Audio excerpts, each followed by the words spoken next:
Live. Everywhere. On netrootsradio.com.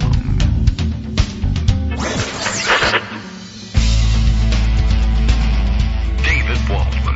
Kagro. In the morning. Now, here's David Waldman. Hey, good morning, everybody. How you doing? It's Tuesday. It's September. It's Tuesday, September 3rd. Put them all together, and that spells, I don't know what. Trouble, I guess. Tuesday, September 3rd, 2024. Time for another show. We were away yesterday from the microphone anyway. It was Labor Day. We celebrated it by not laboring. That's what you're supposed to do. And it was a good day for a day off. Nice day, nice weather. I had a good time. I was just kind of exhausted. I've been doing a lot of extra work, extracurricular activities lately, eating up an awful lot of time and causing a little bit of stress. And, I needed a down day to just relax. We had that nice transition to fall weather. I don't know how long it's going to last. Probably about 90 degrees again pretty soon. But it looks like a good week coming up with rain in the forecast just in time to ruin next weekend. So, your typical forecast, everything nice, beautiful day, like I said, walking around outside. It was interesting. Nothing. Well, all right, okay. I went to was walking into parks today, just the regional, parks, athletic fields and stuff like that. I wasn't going for a major hike through the woods or anything, but just, I was out in the area and, walking through a different athletic field park than the one immediately adjacent to my house. And what was interesting, no baseball or softball games going on, though enormous and just luxurious baseball and softball fields for the kids. I assume they play some Little League games on there as well. I don't know whether the local high school, they all have their fields on campus these days. And it reminded me a little bit about growing up in suburban New Jersey, way back when, so late 70s, early 80s, and playing Little League. Those were some raggedy ass fields that we played in, barely carved out base paths in a, maybe half mowed field of grass somewhere.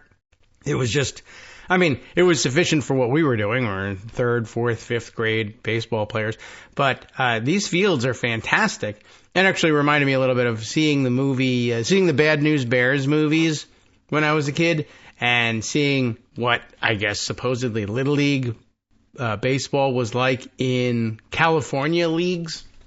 And I was like, well, first of all, they get a full uniform. We got a T-shirt, I think. So we played our games in jeans or whatever the hell you were wearing, and a print shop T-shirt where they would iron on the letters of the name of your team and maybe a number if you were lucky, and full uniforms, dugouts, etc. Where are these kids getting dugouts? Chain link fencing, protecting them from getting hit in the face with a baseball. I think we had chain link backstops, and that was about it. And the rest of it was, we put some cement in the ground and some stumps, and then we put a bench across it on each side. There's no shading. These fields, fantastic, beautifully manicured, actual home run wall, and huge protection for families, bleachers to sit on and cheer. It really was something. So anyway, point is that none of those fields were being used. Not really the point. The point is it's beautiful. We have these lovely fields. What was being played, I guess it's not organized school baseball, softball time yet. And when did we play Little League? Probably in the spring, right? So I guess, I don't know. Now these kids today with their traveling teams, and it costs $5,000 to play a season with some of these teams, whatever. And kids are looking for scholarships, but no games going on. But what was going on, 2 youth cricket league games. I've said before, we have an enormous South Asian population here, and it's among the South Asian population that cricket is so enormously popular. I imagine it would be just as popular if we had a huge Australian population, but we don't. And I don't know where they're hanging out. But at any rate, it was really kind of interesting to see that enough youth interest that they were playing 2 games at once on these cricket fields. And I had just recently, I guess, picked up the basics of cricket from a YouTube video that came out or was circulated widely when the United States actually did considerably better than it's ever done in one of these international cricket competitions, largely because we now have a sizable South Asian population that actually plays the game. I don't know. It was really kind of interesting and fun to watch, and kids played well, and it was interesting just to see it being played out there in the fields with empty baseball fields all around them. Anyway, something. That was my weekend, and it was a long one, and I hope yours was enjoyable as well. Maybe they were playing, I don't know, tiddlywinks or something equally esoteric around you, bocce perhaps. I have no idea. What ethnic sporting events might be happening in your area, but hopefully you had an enjoyable weekend as well. Lots to catch up on. It is Tuesday, one of those Tuesdays it feels like a Monday, but then you realize you're well into the week and you're behind on things. So we'll see whether Tuesday works for our normal schedule. It's usually a Joan McCarter day. Tuesdays that feel like Mondays are often a bit of a gamble. And we'll see what kind of activity level over at Daily Kos is happening early this morning, and whether she's needed on an emergency basis or what have you. But we'll leave the door open for her in the last segment as usual, and keep things casual. There's plenty to talk about. It's been a big weekend. So probably could have snuck a show in yesterday with all the things that are happening. And I think maybe as between Pocket and my social media feeds over the weekend, there's like 25 things that I was trying to remind myself I definitely wanted to put on today's show, and we'll see how many of them I can get to today. Let's see. One thing that struck me over the weekend, this news, I think we had this news earlier, but now it's now confirmed that the alleged fundraising event that Donald Trump was going to sponsor and hold, although not attend apparently, for January 6th rioters, defendants, and their families at his Bedminster Golf Club has been postponed. I think we got this news at some point earlier, but they were, I guess, struggling on to see if they could put the thing together and make it work, and they can't. And there's no reason given in the story, or rather they report that no reason was given on the club's website or on any Trump websites or anything like that. And I think the reason is that an embarrassing one, and that's why they didn't own up to it, and the New York Times was not interested in guessing. But I have this piece from over the weekend. Fundraiser for January 6th rioters at Trump's golf club is postponed. Now, you might think, and they try to sort of insinuate that the postponement is, actually this would be politically bad and politically embarrassing for a presidential candidate to have a fundraiser for anti-government rioters. But of course, as you know, in Trump world, they portray their anti-government rioting as pro-government rioting, pro-them governing rioting. But anyway, Donald J. Trump, as it says in the subheader here, did not plan to attend the gala event. That's how important he is to you. I mean, yeah, the whole thing it should be taken as a little bit insulting by January 6th people, but they don't allow themselves to get insulted by anything that Trump does to them, like cause them to be thrown in jail, or if they are ever reminded he was president for 2 solid weeks, none of which they spent in jail because it took a long time to get around to these guys and arrest them. But he could have pardoned them knowing that they were all going to end up in jail within the 2 weeks before he relinquished eventually the presidency. But I mean, I suppose he could argue that I really thought that we were going to see all these people not be charged because it was so awesome and pro law and order for you to punch cops and drag them down the stairs and beat them. Anyway, he did not plan to attend the gala event at his venue in Bedminster, New Jersey, but it highlighted his efforts to rewrite the history of the attack on the Capitol. So here's the way the reporting on it goes. Alan Feuer covered it for The Times, which, yes, unfortunately, we still need. at least to gather up the news and be able to shake our fists in the air and curse the way the coverage goes. A gala event to raise money for some of the rioters who attacked the Capitol on January 6, 2021, set to take place on Thursday at former President Donald J. Trump's golf club in New Jersey, has been postponed, according to the event website. What is the event website? It is sponsored, this thing is, by one Stand in the Gap Foundation, and the website is standinthegap.foundation/events, in case you want to look at this particular event, or I don't know if they have any other events. But it was postponed. And again, just to read that again, because you did hear it correctly, a gala event to raise money for the rioters. Here you go, rioters. What you need is money. While Mr. Trump had not been planning to attend the soiree, billed as the J6 Awards Gala, and I think this is where we picked up on it and read about it the other day. It's an awards gala, like the scam things from like the Who's Who Among American High School Students or whatever other scam books they used to sell to you. Oh, you're in it. You're going to be listed. You'll want to buy 5 copies, one for all of your grandparents and et cetera, and it's only $50 a pop. Just send us $250, $500, what have you, and we'll give you a book where we printed your name in a directory of thousands of names. All these people gave us $500.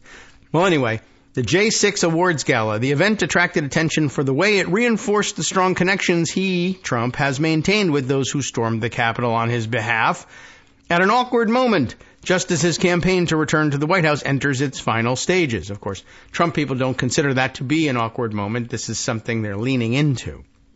The normies are like, yeah, remember that time when they were like, F everything and we can just burn the Capitol down? That guy should be president.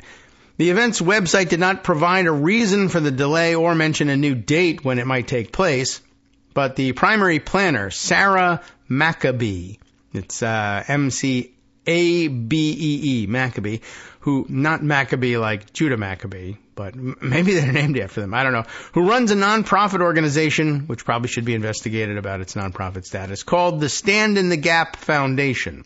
What gap? I don't know. They all go to the mall and shop for jeans together. I don't think that's it. Of course, the cops that they were beating were the ones who were standing in the gap, but that's what they decided to name themselves because it sounds good, I guess. Anyway, this foundation supports January 6th defendants, and Sarah Maccabee, the head of this organization, said she would try to reschedule it for after the November election, perhaps in February, according to text messages obtained by the New York Times. Like January 6th might be a good time for it, but they don't consider the election to be over at that point, so maybe they'll wait until February. I want you to know that we fought until the absolute last minute to have the event, the text messages said, but there were multiple issues outside of our control, the main one being, this is great, safety concerns of attendees and staff.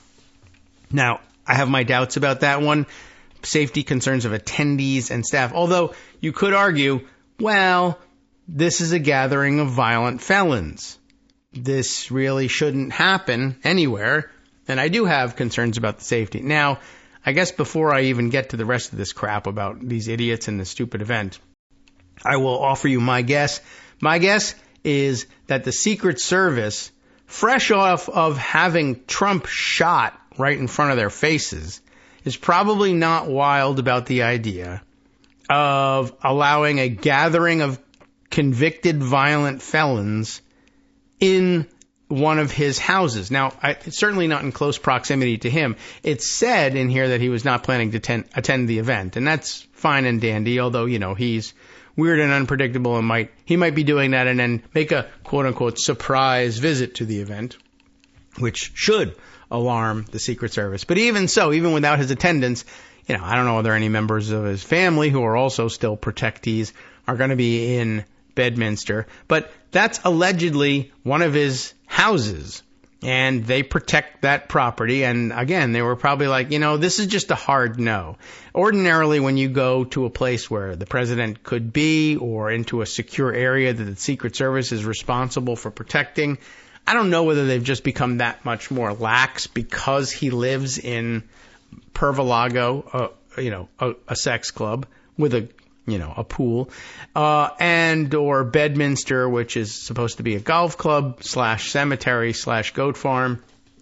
Anyway, the point is they're supposed to be protecting those properties. And even though you can pay the admission fee and be able to walk in, ordinarily when you're going to an event, a discrete event, and you're going to be either in the president or near the president or in his house, I guess. I don't know whether they really have the same protocol for in his house, but I'm just thinking they might, especially now.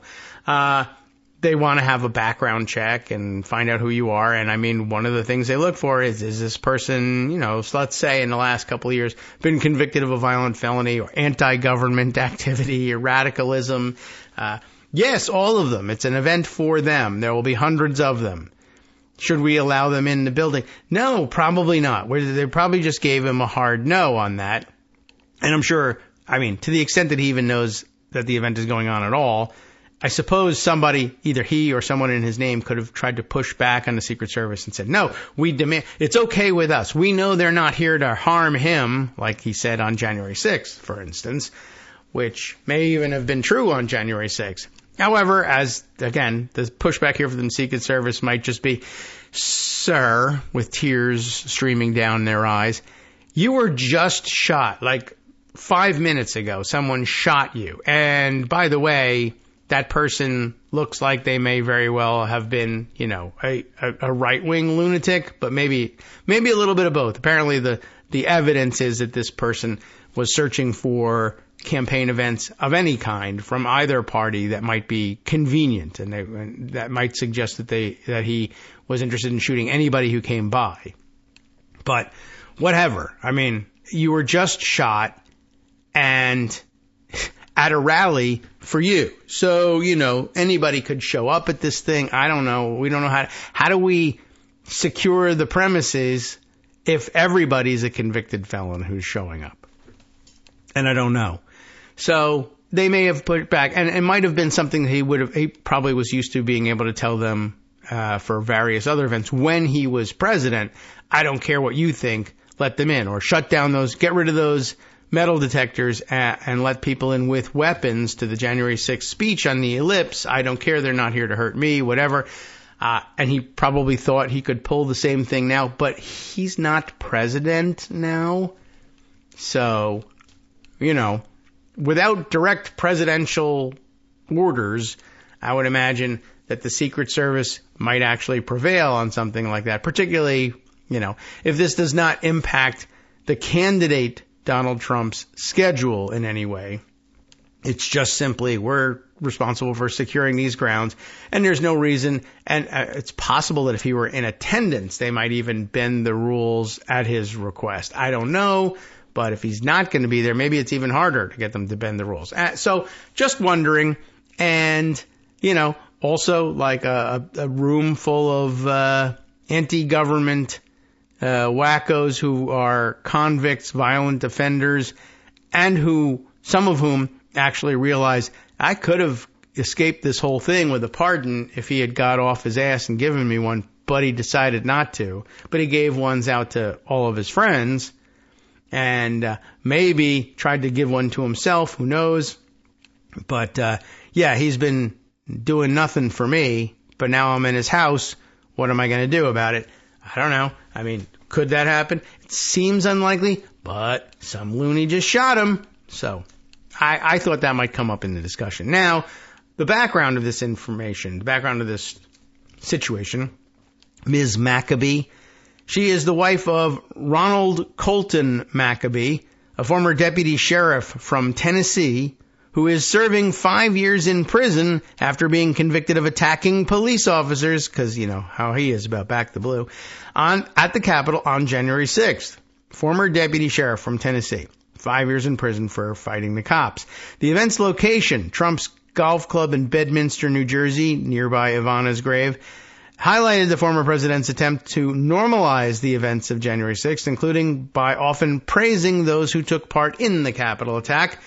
Gala attendees, ready for the grift, were asked to shell out. Now, this is awards for you. Thank God you rioted on January 6th. Standing up for America. We're going to give you an award. Okay, great. Here I come. All right, not so fast. $2,500 for a single ticket, please. What? Now, mind you, this is an awards dinner supposed to raise money for you. Well, you got to spend money to make money, right? $2,500 for a ticket. That's how we'll raise the money. Maybe you'll get a piece of that, maybe not. Or, of course, we could raise that money from other people attending in your honor. But you, as an attendee, $2,500 or $50,000 for a platinum table for 12. For the chance to mingle with the families of indicted rioters and to win a custom plaque commemorating Justice for All. Do you know what Justice for All is? It's a plaque commemorating it.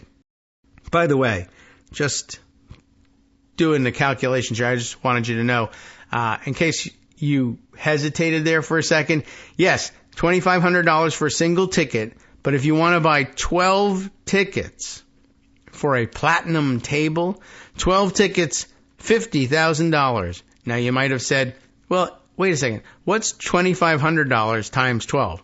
Yeah, you were right. The answer is $30,000. But if you buy a table for 12, they will put, a big round slab of wood in between your 12 people for an additional $20,000. Why is it $50,000 for a table? Shouldn't it be less? Ordinarily yes, but this is grift world, so the answer is no.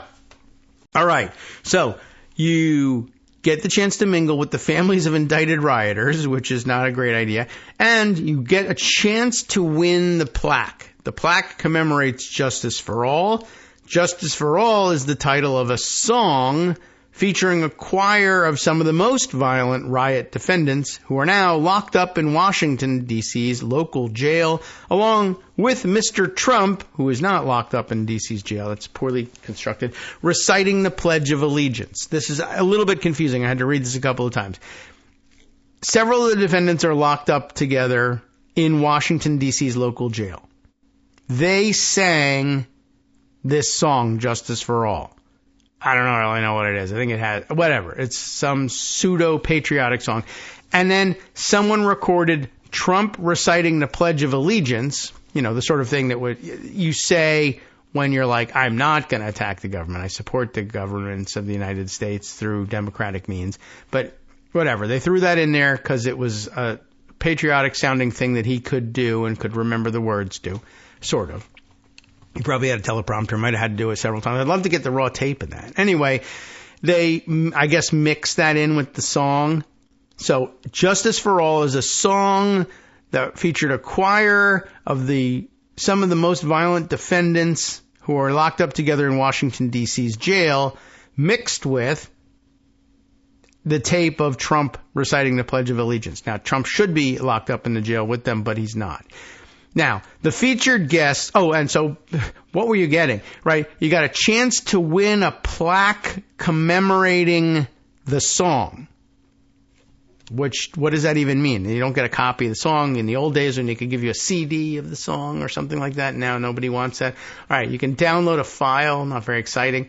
Well, we'll give you a commemorative plaque that says, there's a song, and we commemorate it, and here's a flag, a picture of a flag maybe, on a piece of metal tacked to a piece of wood. It's a plaque. I've never really heard of a plaque commemorating a song before. Usually people just go, remember that song? Yeah. All right. That's it. What do you want? A plaque? I'm just asking you if you remember this. Have you ever heard the song or you remember it? All right. So where's all the money really going to go? My guess, featured guests who were expected to attend included top former Trump aides like Rudolph W. Giuliani, now bankrupt and having to pay millions of dollars to the Georgia election worker plaintiffs to whom he lost the defamation suit. He's bankrupt and in great need of money. He is also under indictment in both Phoenix and Atlanta on charges of trying to help Mr. Trump overturn the 2020 election. And, of course, Peter Navarro, one-time White House trade advisor who recently completed a 4-month stint in prison for ignoring a subpoena from the House committee that investigated January 6th. I imagine their appearance fees are probably worth a good chunk of the money being raised. All right, a couple of pens dropping on the ground there. Hey, edit that out. Okay, thanks. And then edit out me. All right, never mind. Even though the future of the event is now in doubt, it is in keeping with Trump's persistent efforts to rewrite history regarding January 6th. He's often appeared with January 6th defendants at private events at some of his properties and has repeatedly described them as hostages and political prisoners. Mr. Trump also promised several times to pardon those charged in connection with the Capitol attack, including those who assaulted police officers. The subject has helped him to strengthen the bonds he shares with his supporters by painting them the way he likes to paint himself. Well, not really. Orange is how he likes to paint himself. But as victims of a federal law enforcement system run amok, despite the fact that he headed that law enforcement system for enough time to have pardoned them if he wanted to. But his decision not to distance himself from the events of January 6th is likely to be a riskier proposition in the general election than in the primaries if he aims to attract independent voters who might be put off by attempts to lionize rioters who violently disrupted the normal transfer of presidential power. Maybe not, though.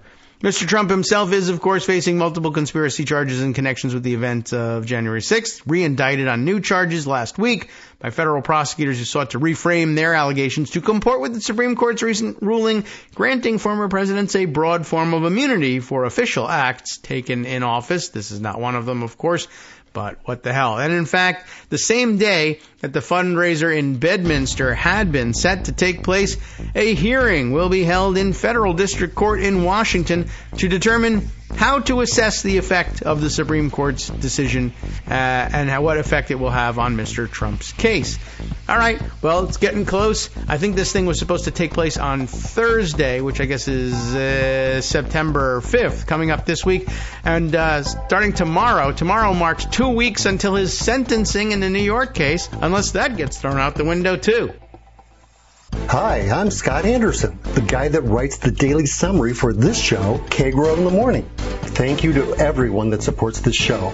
Many of you send donations through PayPal, Patreon, Square Cash, Radio Public, and so on. Some of you write your own essays and send them in, or read articles with your own commentary. We appreciate it. Now, some of you are listening to this and thinking, I'd like to help, but isn't there something I could do that wouldn't require money or effort? Why, yes, there is. You can just like us. On Daily Kos, they call it the recommend button. YouTube has a thumbs up. There are hearts and likes and love buttons. Tap our love button. Tap our love button every day. Share our shows and summaries on Facebook and Twitter, YouTube and iTunes, Stitcher and Amazon. Most of these places allow you to write a review, so a sentence or two would be great. Recommend us to social media, or tell your friends to listen to the show. You aren't just helping us, you're helping them find their new favorite thing to listen to. You could change the world. So thank you in advance from me and everybody else in the world. All right, welcome back now to the Kagro in the Morning Show here on Net Roots Radio. So let's see. That's the end of that story, thankfully. We're finally through that one. I know we should be doing News Roundup, because it's the return from the weekend. But A, that's Greg's department, and B, you know how we like to do things. A little in-depth dive into the weird part of the news. Anyway, there's lots of more weird stuff to get through. I will read you this. This is sort of a news roundup. It was, of course, just Labor Day weekend.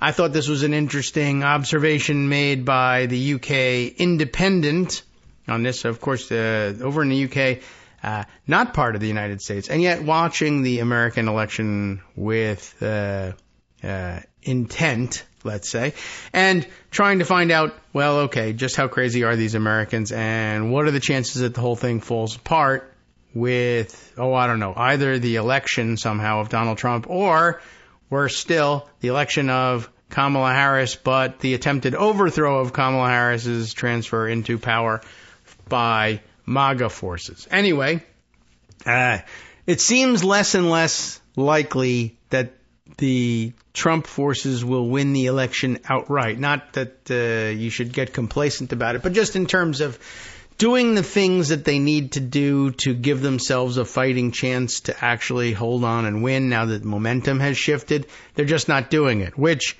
could either mean the thing most people think, which is Donald Trump is a tired old man, weak, small and a loser, right? As we were admonished to put it last week. And losing momentum, just sort of never really, was an innovative campaigner. Though I guess at some point you could have said an energetic campaigner, though really it was him being flown around and then driven by golf cart to the edge of the stage and pushed out.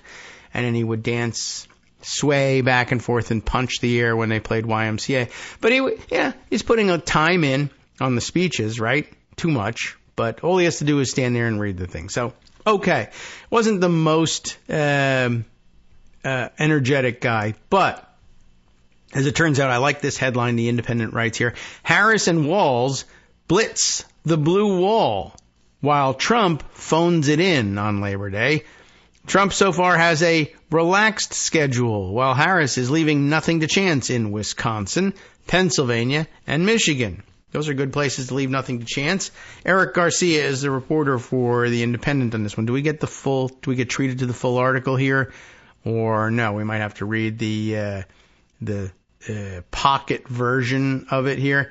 Let's go and see what we can get to. I think you get one read on it and then it ducks behind the paywall, which is better than it used to be. We used to just hide it from the outset, I think, with The Independent. But I get to read through it when I see it and I say, oh, this is a good article. Put it away. Want to share it with you. No, it's harder to do than I thought. But I believe it goes like this. Welcome to the end game of the presidential campaign. While the last 2 months feel like a decade has passed, the change in the nominee, etc. It really has. I guess, in case you forgot, the shooting. I reminded of you of it in the first segment, but it's been a couple of minutes since I did that. While the last 2 months feel like a decade has passed, historically, Labor Day, Greg tells us this all the time, and the days afterward are, historically, again, says it twice, when voters begin to pay attention and, more importantly, begin to decide how they will vote. And, more importantly than that, put away all of their white pants. Right? Or, I guess, white pants and white everything, I suppose. Goes away. I spent all weekend folding all my white pants and vacuum sealing them to put... I've been using those vacuum space saver bags, not for myself, but for transporting college boy too, within the confines of the car with all the clothes that go along with it. They're excellent. You should try them out. Anyway, last week, Vice President Kamala Harris made a swing through rural Georgia. We heard about that, right? The bus trip, as well as her first sit-down television interview with CNN, for which they panned her. She did a fine job with it, but they asked her dumb questions and why something. Tell us more about what you think about Trump. Or don't you think it's weird that he said you were just turned black? Can we talk about that? No, we can't. It's dumb. I've always been black. Anyway, that came after polling showed her strength in the Sun Belt states like Arizona and Nevada, as well as the southeastern swing states, including Georgia and North Carolina. I'm sure Greg will want to talk about that polling some more. Conversely, former President Donald Trump and former Donald Trump impersonator Donald Trump hit the Midwestern states of Michigan, Wisconsin, and Pennsylvania, where in 2016 he shocked the world by flipping and winning the presidency. But unlike the days of 2016, when Trump would hold multiple events within one day, Trump did only one event in Michigan and Wisconsin. I don't know whether that's one between them or one each, before he did an event in Johnstown, Pennsylvania, and made a stop at the Moms for Liberty conference for a sit-down chat. Those events largely got lost amid his continuing war of words about his photo op with the Gold Star families of U.S. service members who died at Abbey Gate in Afghanistan over the weekend. That would be, of course, the Arlington National Cemetery situation. Over the weekend, he posted videos of the family members defending him appearing at Arlington National Cemetery after he faced criticism for shooting, no pun intended, shooting a campaign video at the cemetery where many American service members are buried, which they should point out is apparently a federal offense.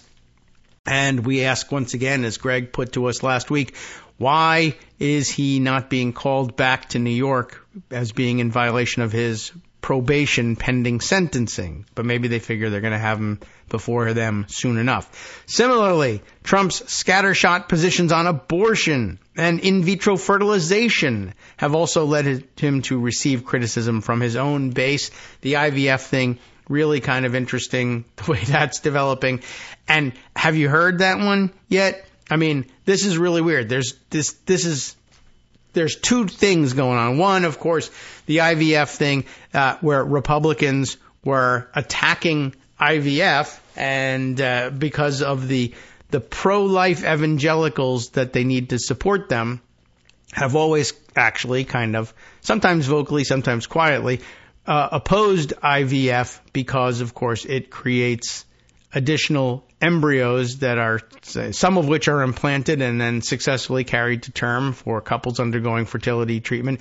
The others are frozen in case they are needed later if they aren't able to carry these embryos to term as backup. But then when the couples undergoing treatment have what I guess they deem to be a sufficient number of children, and they're not natalists and they don't want to have 18 of them, and neither do the natalists, as it turns out. But anyway, what happens to the embryos? It's a question that bothers evangelical pro-life people because those embryos are very often destroyed, sometimes used for medical purposes for their stem cells, etc. But that bothers anti-abortion ideologues. And so they said, let's get rid of it. Let's block that from happening. Let's not allow all of these additional embryos to be created. And that really means shutting down IVF. But IVF, very popular among some right-wing wackadoodles who are natalists and say they want to have 1,800 children, but really don't, or just regular normal people who might be fairly conservative in their political beliefs and might actually support Republicans and who want to have families. And then, of course, there are the people who would generally oppose the Republican candidate no matter what, but who also are normies who take advantage of the availability of IVF. Okay, fine. So there was a big backlash along with the Dobbs decision and other abortion-related fallout, and he was losing ground among normies / soft-leaning Republicans who were willing to swallow a Trump candidacy so long as he didn't get in their way with anything, and then telling them they can't do IVF was getting in their way. So, of course, Trump went out and said, we're actually going to be the best at IVF. We're going to do so much IVF, the government is going to pay. We're going to make the government pay for your IVF. Now, no chance at that, by the way. And I will bet you your Trump prescription card, your $200 debit card for all Medicare recipients that everybody was promised by executive order, they were going to bypass Congress and just send you those $200 on debit cards, probably with his face on it, certainly with his name on it, and all seniors in America, the very heavily voting senior population, we're all going to remember this and head to the polls and vote Trump. Except, of course, those cards were never made, never sent, never funded, never nothing. It was a fantasy. He just wanted to say that and free Regeneron for all you seniors within weeks of ballots being cast. One of the most cynical and disgusting ploys he's ever pulled, but what can I tell you? Everyone, it's memory hold now. So no, there won't be any government-funded IVF from the Trump administration. But anyway, that's what he's been up to lately. But then, as part of the sit-down with CNN, apparently, I didn't see this clip yet myself, but the description is that Dana Bash for CNN basically set up questioning for Tim Walz, who has said, well, my family has benefited from fertility treatments. We had difficulty conceiving the children we were hoping for. We underwent some treatment, including IVF, and did, in fact, successfully raise a family. Wonderful, right? Well, hold on just a minute. We've found some discrepancies. Yes, I probably should have waited on the dramatic music, but Dana Bash found out that, well, isn't it in fact the case, Governor, that your family benefited from intrauterine treatment, not in vitro fertilization, but IUI, which I guess is, I don't know, it used to be the Indiana University, but ooey pooey, right? It's anyway, never mind all of that. In vitro fertilization and in utero I don't know. Is it insemination? I don't know. I think we tried to get to this over the weekend and get what it meant, and then I forgot all about it. But it's artificial insemination, intrauterine insemination, IUI, a fertility treatment where sperm is placed directly into a person's uterus. Good morning, everybody. Having breakfast today. And in vitro fertilization, test tube, the old test tube baby parlance. Well, Dana Bash caught him out. Isn't it the case, Governor, that your family actually benefited from that other kind of fertilization treatment, IUI, and not, as you have stated on multiple occasions in the past, IVF? It was well timed. I was hoping I would get the button hit at the right time on that one. I think that was it. Yes, it is in fact true, but like most normies, everybody just says, well, rather than say, well, IUI, or be sitting at the breakfast table with people saying intrauterine insemination versus in vitro fertilization, which sounds somehow more sterile and maybe like you can say it over breakfast conversation, polite brunch conversation. But IUI, I mean, at this point, isn't it the fact that you said you had a cold and you needed a Kleenex, and you thanked me for giving you a Kleenex when in fact I had given you a Puffs. Aha! Haven't we caught you out in a lie? Dana Bash actually treated it that way and said, at least the reporting was, the description of the clip, and although I found it hard to believe that she would actually use this phrasing. Did she? Those of you who saw the interview can tell me, how can we trust you on anything if you can't get that right? I don't know. Well, at any rate, the Trump campaign has decided to fan the flames of this supposed division. I did see somebody making a good encapsulation of it. Was it? Yeah. Sean T. Collins, in case you want to find him on Blue Sky, who had said, look, the decision, first of all, he's commenting on his own first comment. His first comment is, I want to impress upon you, as a person who was involved in fertility treatments, that every person who questions any of this sounds like a psychotic a-hole. And this was very interesting. He's responding here to Kevin Cruz, everyone knows Kevin Cruz, who was describing the clip. I guess this is where I saw it. He's saying, still trying to wrap my head around Dana Bash in the big CNN interview, making sure loser couples who had an embryo fertilized inside the woman's uterus don't steal the precious valor of heroic couples who had an embryo fertilized outside the woman's uterus and then surgically implanted. Like, what? And Sean Collins says, I want to impress on you, as a person who was involved in fertility treatments, that every person who questions any of this sounds like a psychotic a-hole. Then goes on to say, this is interesting, I wouldn't piss on Bash or Vance if they were on fire over this. I don't know why they would be on fire over this, but I did want to assure Sean, and I did over the weekend, that Sean, I can see this is upsetting you. I don't think you should be called on to piss on Bash or Vance, whether they're on fire or not.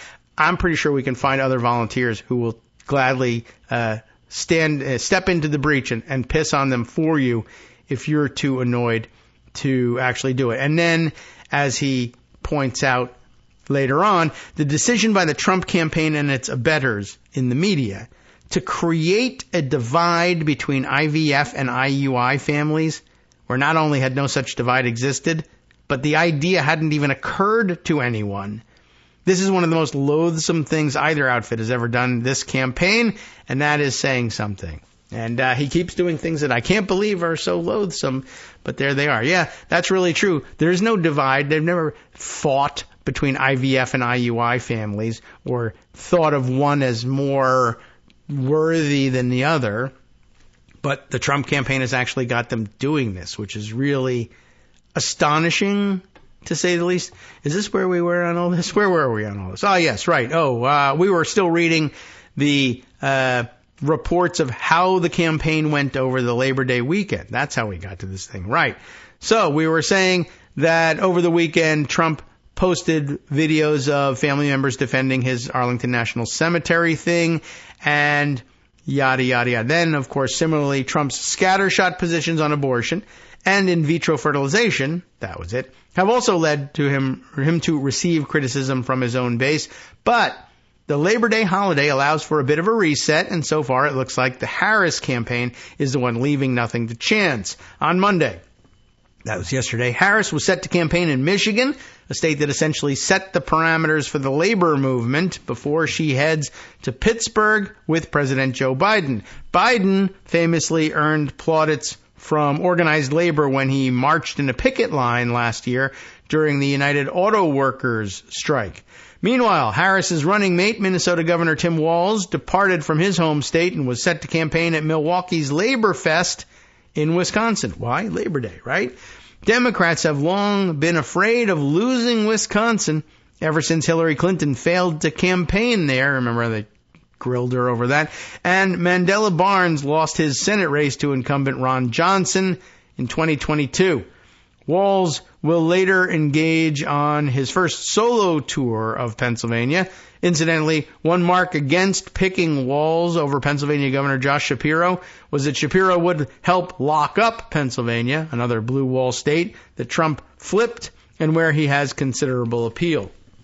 Although nothing indicates that Walz is having any trouble connecting with anybody anywhere, but they did remind us of that, and I think that, particularly for an overseas audience, if you're reading The Independent in the UK, you should be aware of that. Conversely, Trump, nor his running mate, Ohio Senator J.D. Vance, in case you forgot or thought it was RFK Jr., we're set to have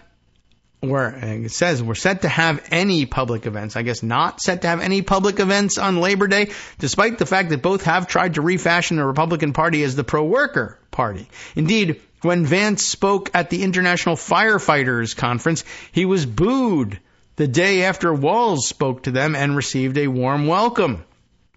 Look out for that. The Harris campaign wasted no time slamming Trump and Vance in a statement. Donald Trump is ditching workers on Labor Day because he is an anti-worker, anti-union extremist who will sell out working families for his billionaire donors if he takes power. Campaign spokesman Joseph Costello said in a statement, and it's wise to frame it as taking power. Forget winning the election. He doesn't have to do that to take power. Vice President Harris is the only candidate for president who stands firmly on the side of labor and working Americans, and she is fighting to build up the middle class by cutting taxes, lowering costs, and creating opportunity. Standard stump speech stuff. Indeed, the one event Trump has on the calendar is a video call. Lazy. Oh, and also we could say... boring. Yeah, probably. A video call with current and retired members of the auto workers, United Auto Workers, UPI, reported. Trump has repeatedly clashed with Sean Fain, the head of the UAW, who notably wore a shirt saying Trump is a scab at the Democratic National Convention. And later, during a labor council meeting at the convention, attendees welcomed Fain by chanting, "Trump's a scab." This does not mean that Trump will be silent this week. He will hold a rally where? In Wisconsin. Where? Mosinee? I don't know. Mosinee. You tell me, Wisconsinites, how that is pronounced. That happens on Saturday. Is that this past or coming up? I don't know. That's golf day. I'm surprised he's given up the golf. But Trump's staggered schedule shows that he is not able to do the barnstorm schedules that he did in 2016, because he's old, or even 2020, while Harris is doing the Blue Wall Blitz. So keep that in mind. That's an important part of the calculation of how things are going and what you might expect to happen. Over the weekend, I guess I'll bring this one up too. One of the more outrageous things, Trump says something more outrageous every day at one of his rallies, and you've heard him say things like, both in rally situations and in debate situations. So Democrats, they allow abortion after the baby is born, which really one of the most egregious things ever lied about. But for some reason, I don't know, maybe he didn't do it I feel like he did it in a debate context at some point. And I mean, at that point, the moderator should just be like, this guy doesn't even, forget it. We're turning off the microphone. Debate's over. The other person wins. But anyway, they don't do that. So the latest ludicrous claim is this one. He riffs the way we do on the show. But I think we keep things a little bit more reality-based. Plus, we do provide links at the end. But Lawyers, Guns, and Money blog has got a roundup of the latest wackadoodle statement. Trump claims public schools are performing transgender surgery on children without parental knowledge. Okay. He's actually telling people, on the campaign trail, your kid goes to school, and then a couple days later he comes back and he's the opposite gender. That they're actually doing sex change operations without consent at school. Like you can't even in some places get lunch for free if you're a student in need. But they're doing sex change operations. Sure, no problem. Anyway, Paul Campos covers this for Lawyers, Guns, and Money. This was all over the mainstream media and all, but I thought I'd take a blogger's perspective on this one because why not? It's that much more entertaining. And I guess Jamel Bowie has put together a TikTok video on the subject that is embedded here in the blog, pointing out that 1, Trump is making totally deranged claims. 2, Trump is also now incapable of speaking cogently in any sense on any topic for any length of time. This is all just subtext of this nonsense he's actually saying. Trump has deteriorated in regard to both of these behaviors quite markedly since 2020. And not just it's a crazy claim, but he's just less and less capable of expressing it. And it comes out. I think even the claims he thinks he wants to make and thinks he can back up come out more fantastical and stupider and harder to support because he takes mental shortcuts through the story. Anyway, well, so do I. We have a lot in common, but I haven't deteriorated as much as him. And I don't have the same motivation to lie. Anyway, let's see. There's number 4, which is that a major party presidential candidate's very advanced age might be causally related to the candidate's recent physical and mental deterioration. And that was, until 5 weeks ago, by far the biggest issue of the 2024 campaign. This issue has now almost completely disappeared from elite media discourse. I don't know why. Except, I would add, parenthetically, it says here, when Bowie is pointing out that it has disappeared. All of this makes no sense unless you assume some combination of, 1, ordinary rules of journalism don't apply to Trump, and because 2, the people who own and manage outlets like Bowie's own employer either actively want Trump to win or are relatively indifferent to that possibility, given that Trump's continued political relevance is profitable for them personally.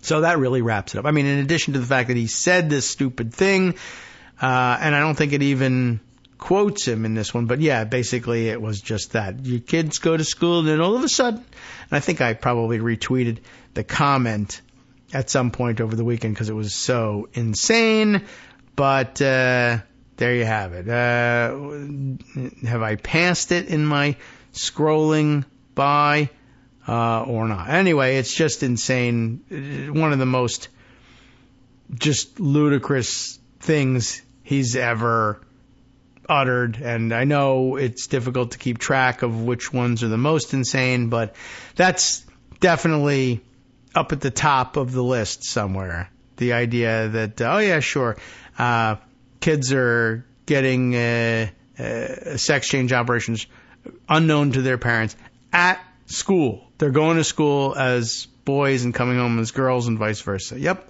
Okay. All right. So let's see. I thought that was of interest. Top of the hour break coming up shortly. We'll see what else we can squeeze in and see where we go from there. I'm going to save this one for the next segment because I want to grouse extensively on this one.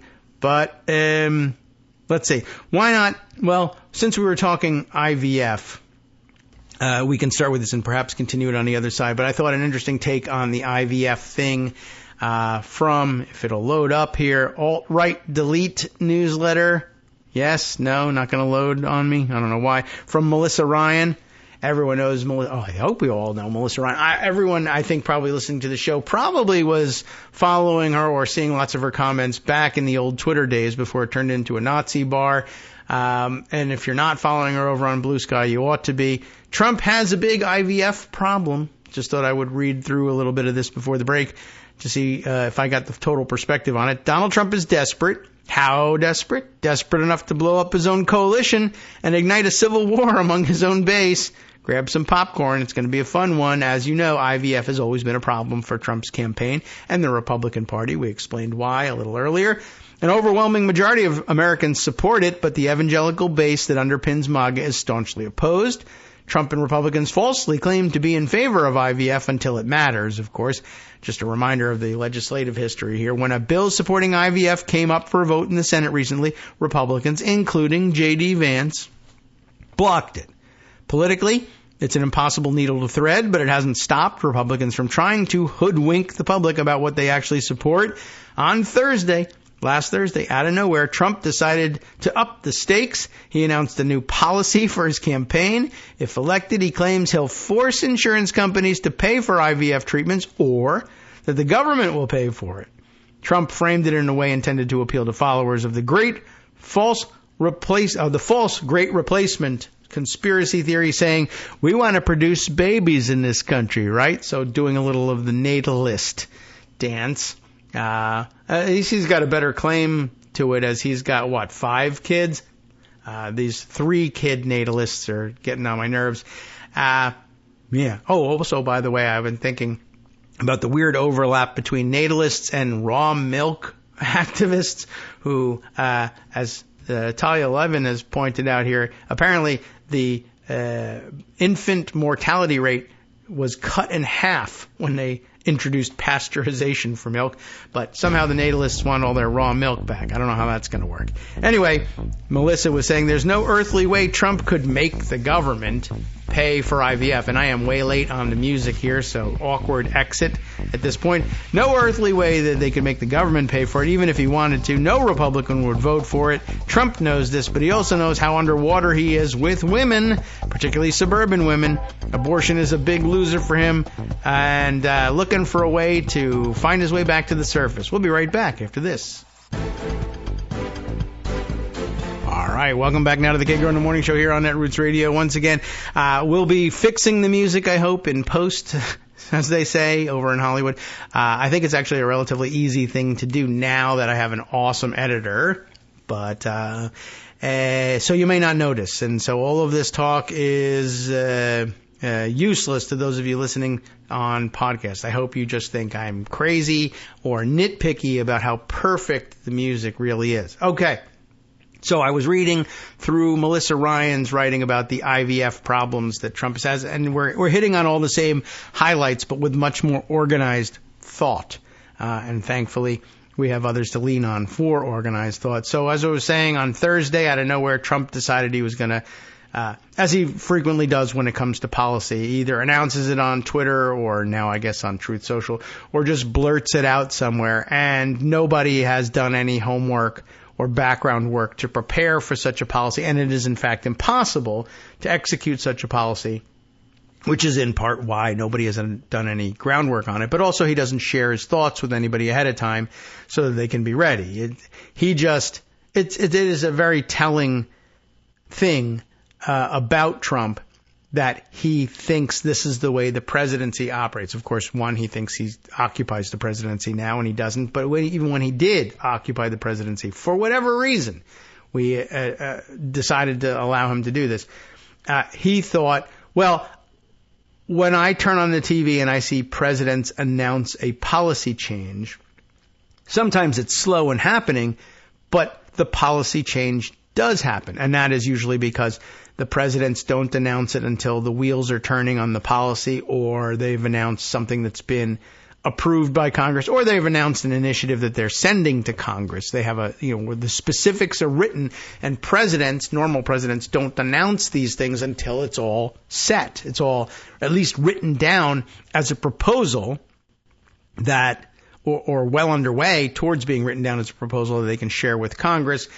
But Trump experiences reality through television or whatever medium he's watching, and doesn't understand that behind the scenes things happen in order to get to this point. What he sees is a president has made an announcement or proclamation of some kind that some sort of policy will either be implemented or proposed, and thereafter such a policy is proposed or implemented, and so that's the way it works. The president just makes up his mind and says it. Because the presidents don't give speeches that say, my administration has been working for the past 6 months to put a written proposal together to propose to Congress for their consideration, or we've got it all the way through, or we've worked with federal agencies and we've formulated this policy and we're going to implement it starting now because we don't need congressional approval for it, whatever. But they don't discuss, they don't waste time in the speech with the background of all of this work has been done, all this preparatory groundwork has been laid. So Trump just thinks, if I announce it, well, also everyone works for me as president, as opposed to other people who like to think of it as I work for everybody, but everyone works for me, and if I announce a policy, they will do what they have to do, bust their ass to make it happen, and then it will happen. But that's not really the way it is. But he decided, all right, well, we're losing on the IVF thing, so I'll just announce the policy that we're going to have the government pay for it or force the insurance companies to pay for it. And everybody says, I've never heard of this before. I guess we have to start trying to put this together as a policy.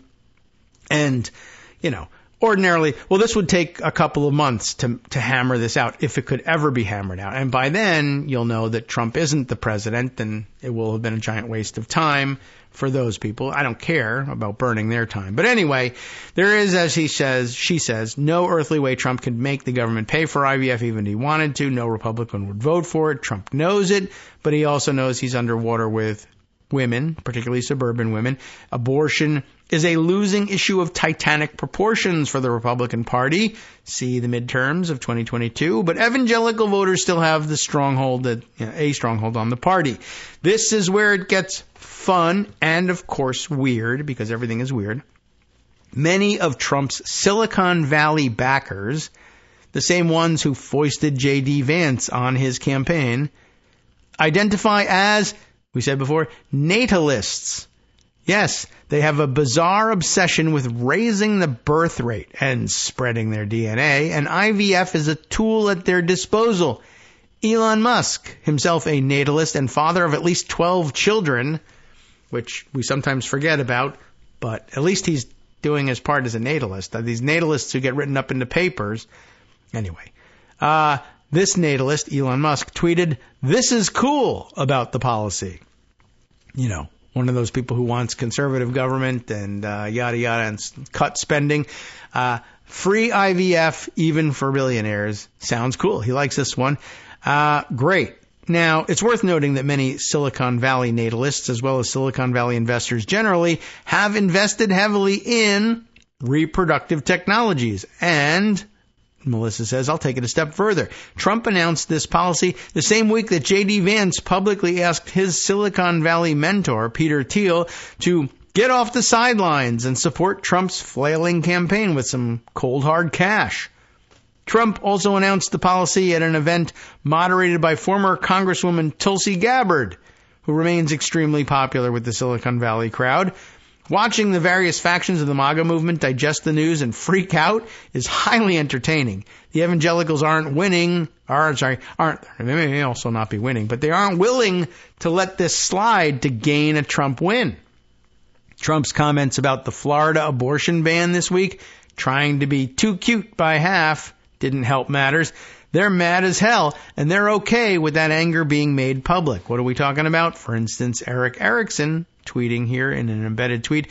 While the Twitter conversations focus on Harris, my texts and DMs are filled with angry conservatives about Trump's comment on the Florida amendment and IVF. He did, in fact, eventually come out and say, love the IVF. It's terrific. We're totally going to have it, even though that's against the anti-abortion stance, but also going to support the anti-abortion stance on the abortion question on the ballot in Florida. The pro-Trump forums and chats have been equally entertaining. It's a multi-thronged? Oh, okay. Well, there may be many throngs of people involved in it, but it's multi-pronged, really.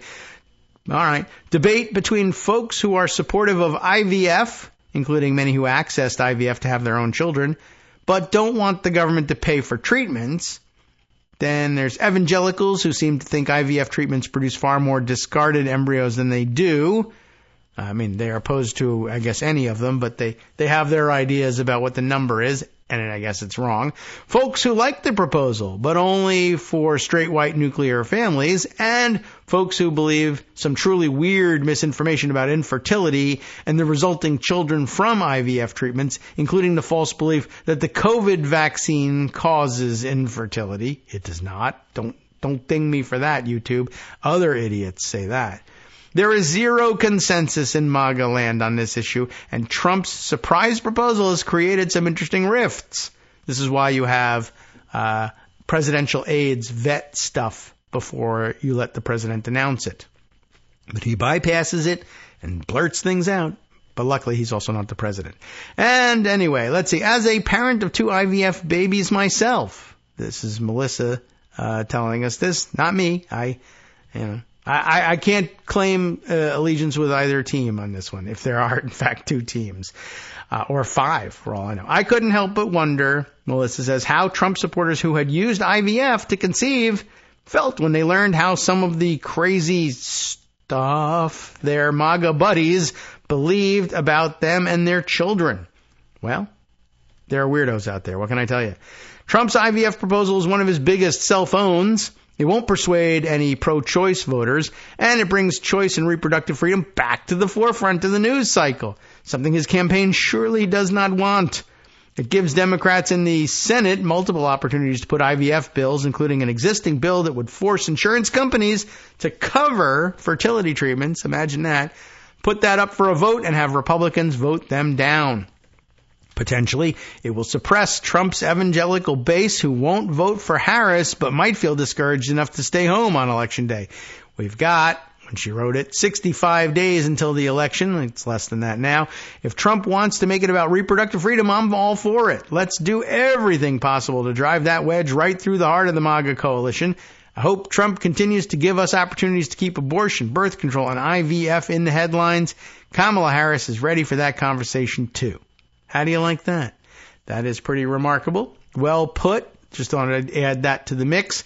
Let's see. Other things to get to. In anticipation of Joan's attendance in the last segment, I thought I might lay some groundwork and take care of some other housekeeping. First of all, well, let's turn back to, where can I find it? Jeremy Freiberger's updates from the various states. He sent me one for, well, I think he lost track of how many he had sent, but it was, we were pleased to find out that all of the ones that he thought he sent have in fact made it to me, and I did get the Michigan one on the air, and I actually got it on the air right in the middle of Rosalind McGregor's visit back, bringing us back to Michigan. So well timed, all seems to work out beautifully for Jeremy on these things. You'd think I was planning it, but what can I tell you? It's just working out. So, but there's more. Remember, he's doing a state-by-state down-ballot focus, because we all need to have a down-ballot focus. If you haven't done it yet, there's lots of great programs out there that are aimed at moving your money more directly, more quickly. Now is a critical time when people are wondering whether or not they should be printing those flyers and doing door knocking and dropping literature.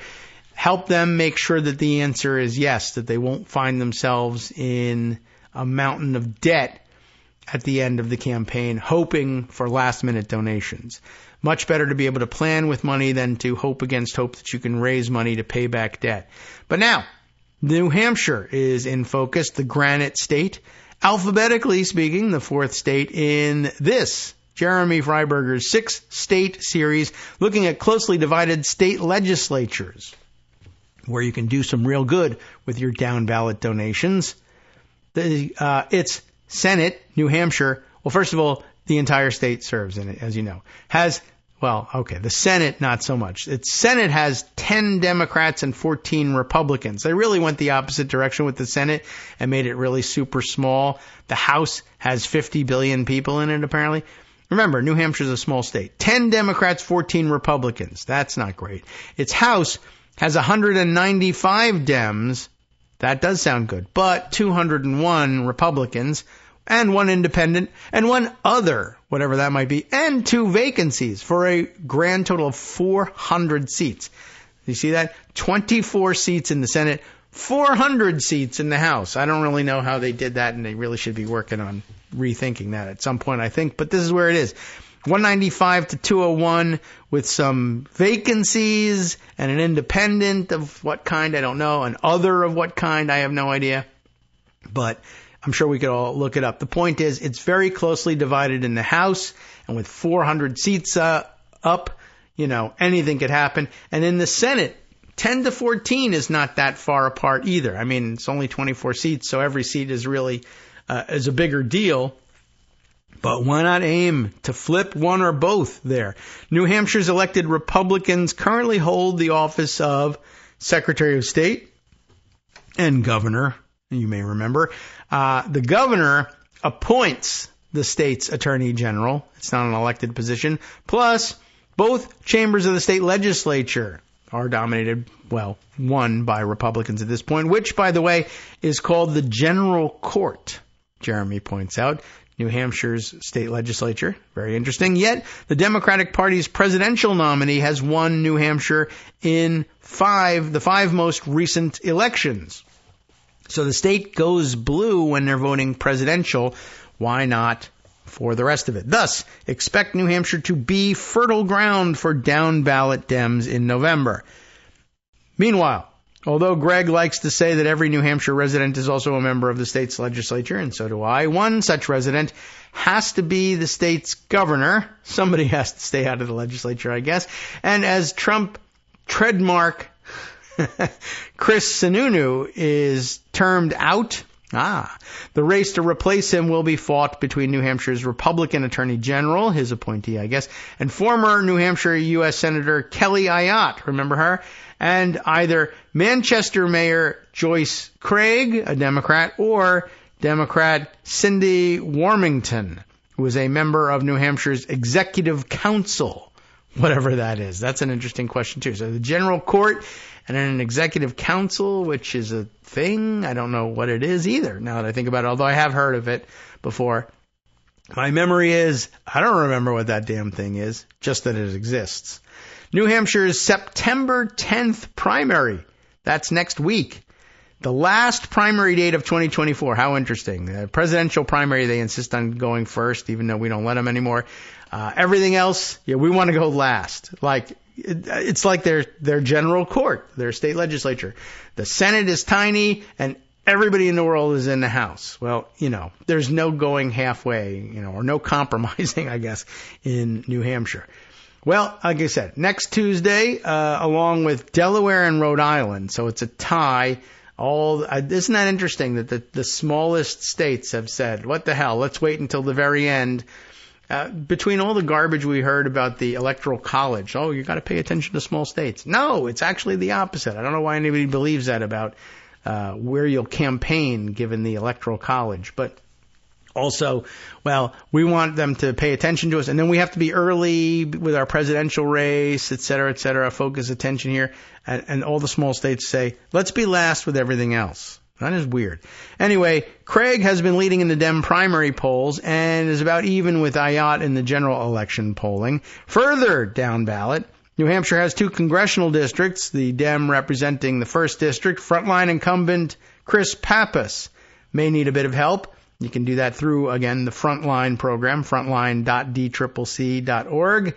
The 2nd district, currently held by retiring Dem Ann Custer, will most likely be filled by fellow Democrat Maggie Goodlander, a former Biden DOJ attorney and spouse of the current NSA director Jake Sullivan. How do you like that? Because New Hampshire's primary hasn't happened yet, no Dem for the 2nd district in New Hampshire is currently included on any of the DCCC's lists. Stay tuned. Maybe they should move up their primary just for that reason alone. Finally, to help Dems flip New Hampshire's state house, go to NH, their postal code, New Hampshire, nhhousedems.org. To help Dems flip the Senate, nhsenatedems.org. That at least makes some sense. Next up will be Pennsylvania. We'll get to them probably tomorrow, depending on if the write-up comes through. A swing state rich in electoral college votes, a U.S. Senate election, numerous congressional swing districts, and a divided, closely split state legislature. So looking forward to that one. And, let's see. Okay. Some praise for one, having synced up the Michigan reports, and also appreciation for yesterday's time capsule show, audio time capsule, as he puts it, replaying the September 2nd, 2022 show. This is the first time I think that I've replayed the same show as a rerun more than once. I try to avoid doing that, but I don't know. The date came up, and it just seemed like the right thing to remind everybody of one of the high watermarks of the Biden administration in terms of rhetorical high watermarks, and a reminder of what once was for Joe Biden. Yes, it looks like he's slowed down a bit. I think we can all admit that, but we're pretty happy with the solution for that issue. Okay, so that of some news. And by the way, just got another DLCC, Democratic Legislative Campaign Committee press release noting, we'll just give you the top line on this one. It's in case you missed it. So you didn't miss it.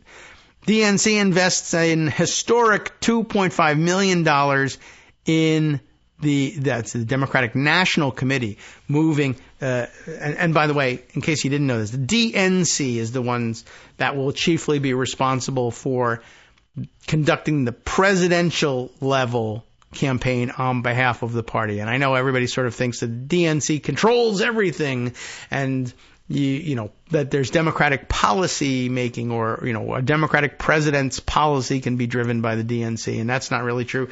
They're basically chiefly aimed at funding presidential campaigns and such efforts, and funding the and holding and organizing the convention.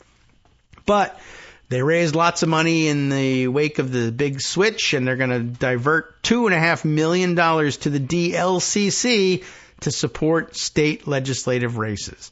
So that seems like good news. Just thought I'd add that to the mix since we were on that topic as it was. All right, it being 10:20, let's get ready for the last segment, and we'll see whether Joan can join us for that. And two things we'll need to do in order to be ready for that. One, I'll have to start looking for what's in the mix for Joan's latest and what she's been writing about. And also, I will remind you, it's September, and it looks like, it's time for Congress to return to session. And I guess we're in the 30-day sprint here to the end of the fiscal year. And, while most Republicans are quite well aware of the fact that it hurts them electorally to flirt with government shutdowns, we still have the Freedom Caucus to deal with, and they think they know better than everybody what's good for the country and what's good for their party, and to hell with the rest of you, they're going to force one on you regardless. So what's going on? One, I have the Hills article from yesterday, 6 things to watch during Congress's September sprint. We'll see whether Joan is in agreement with this listing. Congress returns September 9th for a 3-week sprint during which lawmakers will face key legislative deadlines and work to push their political messages before departing again for campaign season. But not just campaign season coming up, it's the next fiscal year. And yes, that happens all the time, right? They have a big, long August recess, and then they say, of course, well, we need off during Labor Day week as well in order to go awkwardly to visit with workers and pretend that we know anything about them on the Republican side, and or go to Labor Day rallies and speeches on the Democratic side, as we pointed out. I think, as we heard over the weekend, Republicans markedly less enthused about doing anything at all, particularly with respect to labor, on Labor Day. Anyway, political pressure and considerations could now complicate how Congress addresses must-pass items. Oh, I was going to say, so they take that extra week off, knowing that September is it. September 30th is the end of the fiscal year, and everything has to be in place by then. And they say, well, it was about 4 weeks in September. Let's just throw the first one out entirely, and then try and do it all in 3 weeks. So, the legislative dash will also be a prime time for lawmakers to push messages that aid their parties ahead of the November election. 6 items to watch. They're listed here. 1, government funding. That's really the only one, in my view, but okay. Government funding for fiscal 2024 expires on September 30th, because it always does. And virtually no one expects Congress will come to an agreement on funding for 2025 by that deadline. The Senate has passed 0 regular funding bills. And while the House has passed partisan versions of more than half of the 12 regular funding bills, intra-party squabbling has stopped others from passing on the House floor. So the House has passed half of its work. The Senate hasn't accepted any of them. That's 0. Attention is now turning to what the terms will be for a continuing resolution, CR, as you know, to fund the government at current levels to avoid a government shutdown and buy Congress more time. One consideration is the length of a continuing resolution. Hardline conservatives from the Freedom Caucus are pushing for a stopgap to extend into 2025 with the thought that doing so could avoid a massive end-of-the-year omnibus negotiated primarily by party leaders. That could also give Republicans a chance of getting more influence over funding levels if they win the House, Senate, and White House. Other Republicans prefer starting 2025 with a clean slate, arguing that even if former President Trump wins, he will not want to be distracted by a funding fight in his first months back in office. Can't distract him if he doesn't want to be distracted. He just doesn't care. Also at issue is a Freedom Caucus push to pair a CR with the SAVE Act, a bill to expand proof of citizenship requirements for voter registration that passed the House earlier this year, but that the Democratic-controlled Senate and White House oppose. Doing so would be an attempt to try to either force Democratic action on the matter or to use it as a negotiation item for other matters like the length of a stopgap. Speaker Mike Johnson has not yet indicated what kind of structure he prefers for a stopgap package, but he is said to be considering all options. Thanks for letting us know. What else have they got on the plate? Veterans Affairs funding shortfall. In addition to the funding deadline, Congress has until September 20th, 10 days earlier, to address a roughly $3 billion budget shortfall for the Department of Veterans Affairs. But that requires Republicans who care about veterans, so that's out the window as well. Republican concerns about mismanagement of the agency have remained even as some senators hope to expedite legislation to address the shortfall before the August recess. Well, that didn't work. If Congress does not act, veteran compensation and pension benefits and readjustment benefits could be delayed. Thanks, Republicans. Democrats next to dig in on Project 2025 messaging. That's expected in the next month as well, because we're already doing it, because it really sucks. House Democrats will use the weeks in session to start digging in on their messaging against Project 2025, the Heritage Foundation-led effort to suggest policy changes and personnel placements in the new conservative administration, which hasn't formulated and probably won't, which it would expect to be the Trump administration. Well, sorry. Despite Trump's disavowal of the project and his opposition to some of its policy ideas, Project 2025, created by former Trump administration officials and allies, that's why they think he likes it, has become a main source of Democratic attacks against him and Republicans. Democrats have created a task force to oppose Project 2025 and are coordinating with House Minority Leader Hakeem Jeffries on several Project 2025 forums on Capitol Hill. What else? Republicans center messaging on Harris and Walz. Are they going to be successful with it? Well, that's a different story.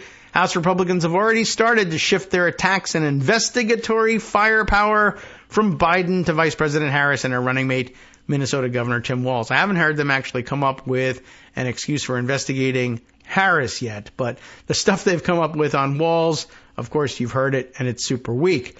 The House Oversight and Accountability Committee, for instance, has asked U.S. Customs and Border Protection for documents and communications with Harris, now they're focusing on Harris, about her work on immigration matters. Republican press materials have also upped their usage of the Biden-Harris administration rather than the Biden administration since Harris became the nominee. Republicans aim to put the focus on Harris and Walz with their campaign trail events over the August recess as well. So not really so much of a legislative issue as, well, maybe they'll have some hearings if they think they can organize them quickly enough. We'll be back after this. Hi everybody, it's me, David Waldman. Yes, the same guy who interrupts you all the time. Interrupting you one more time just to tell you again, another reminder that your contributions are what keep this show on the air, and patreon.com, patreon.com, is still among the easiest ways to make the sustaining subscription donations that keep us afloat. Are you ready for the pep talk about how our Patreon campaign is still going strong and growing? Well, too bad. Yeah, the plain fact is we actually are headed in the wrong direction, and whereas we once had about 175 monthly patrons, we're now actually down below 150. Time to recruit some more. Not exactly the kind of news I wanted to share, but there it is. For those of you in a position to support the show, patreon.com does make it easy to make those secure, recurring monthly contributions to do so. Patreon.com/KagroX gets you straight to our donation page. We've been through a lot together. The worst of the pandemic, we hope. The worst of the insurrection, we hope. So go ahead and treat yourself. You don't need an excuse. Give yourself the gift of a little something you enjoy in life. Support the show. And of course, if you happen to prefer using PayPal or even the Square Cash app, we're up and running on those options too. So thanks again, everyone, for all your support. We couldn't, or at least shouldn't, do it without you. Hope you'll be on board soon too. Thanks for all your support. All right, welcome back, everybody, to the Kagro in the Morning Show here on Netroots Radio. Joan McCarter, bright-eyed, bushy-tailed. Would you describe yourself that way? Is it too much? Maybe a little too much. Okay, but well-rested from the long weekend and ready to go. I was just telling her we were running through this Hill article for various things that are, I guess, on the, well, they said on the legislative agenda at the outset of this thing, but of course... there is no legislative agenda. Right, no. Exactly. And, well, actually, there might be in the Senate, but let's talk about the more important stuff first. In the House, of course, not much. But yeah, a surprise reminder of just how behind they are on these things. 0 appropriations bills actually passed. Again, it is 3 weeks or so. You know, by the time they come back till the end of the fiscal year, everybody kind of knows they're just going to fall back on CRs, but they really have let things go. And then the other supposedly legislative things were, well, they're going to start investigations of whatever they can with Harris and Walz. There's also listed here, Biden impeachment wild card. I mean, I guess the enthusiasm for Biden impeachment has got to be diminished at this point, but there are still people who are like, no, I guess there's weirdos in the Freedom Caucus. They're like, now we have even less time to get this done. We have to start right away, or he'll escape. Or outside the Freedom Caucus, the one who got kicked out. Oh, yeah, murdery Trader Green got booted. She wants back in, I guess, but I don't know. Anyway, it's the same strain of insanity. They just, I don't know, they decided they didn't like her. I don't know why that happened, but it did. Okay, but so I guess she feels like she has to deliver Kevin on this. McCarthy, that's what right. kept. Yeah. That's it. But even so, I don't know. This whole thing just makes no sense. But yeah, I guess that was it. They wanted to strong arm McCarthy out for their own reasons. She wanted to get, I guess, promoted and look like a power broker, so she was pro McCarthy, even though there was really nothing about McCarthy that she should have been in favor of. But I guess she thought the vote was going to go the other way. You know, like in a football pool, right? Everybody has picked the Cowboys in this thing. I got to pick the whoever's playing them to go the other way, just because I think the Cowboys are going to win this game. But if they don't, I'll be the only one with the points for this game. So, okay. And then listed in here, last thrown in is like, actually legislation, the Farm Bill. Okay, so Farm Bill, just by way of setting the game board here.